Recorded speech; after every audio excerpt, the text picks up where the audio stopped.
BRS హయాంలో నువ్వు మద్య నిషేధం మీద కొట్లాడినావా? బీఆర్ఎస్ హయాంలో నువ్వు సికింద్రాబాద్ జిల్లా చేయాలని కొట్లాడినావా? బీఆర్ఎస్ హయాంలో నువ్వు 42% రిజర్వేషన్ కోసం కొట్లాడినావా? బీఆర్ఎస్ హయాంలో నువ్వు ఏబిసిడి వర్గీకరణ కోసం కొట్లాడినావా? బీఆర్ఎస్ హయాంలో నువ్వు పేదల కోసం కొట్లాడినావా? బీఆర్ఎస్ హయాంలో నువ్వు మహిళా సాధికారత కోసం కొట్లాడినావా? బీఆర్ఎస్ హయాంలో నువ్వు దేనికోసం కొట్లాడినావక్క? చెప్పు. నేను అడుగుతున్నా, కూల్గా నిమ్మలంగా నేను అడుగుతున్నా. వీళ్ళందరిది డ్రామా అంటే నీదేందక్క? 10 ఏళ్ళు మీరు అధికారంలో ఉన్నప్పుడు నువ్వేం చేసినావక్క? చెప్పు. ప్రతిపక్షం పోగానే అక్క జాగృతి గుర్తొచ్చింది. ప్రతిపక్షం పోగానే అక్కకు బీఆర్ఎస్ లో ఉన్న తప్పులు గుర్తొచ్చినాయి. మరి అధికారంలో ఉన్నప్పుడు కేటీఆర్ గురించి అప్పుడే ప్రెస్ మీట్ పెట్టపోయినావు. ఇప్పుడు ప్రెస్ మీట్ పెట్టి హరీష్ రావును గుంటనక్క అంటున్నావు. నువ్వు అధికారంలో ఉన్నప్పుడే చెప్పకపోయినావు ఈ మాట.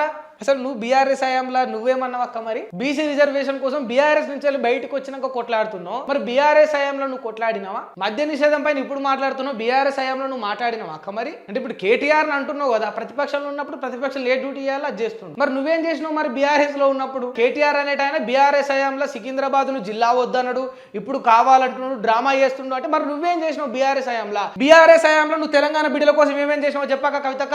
చలో నీ లిస్ట్ ఇవ్వు చూద్దాం.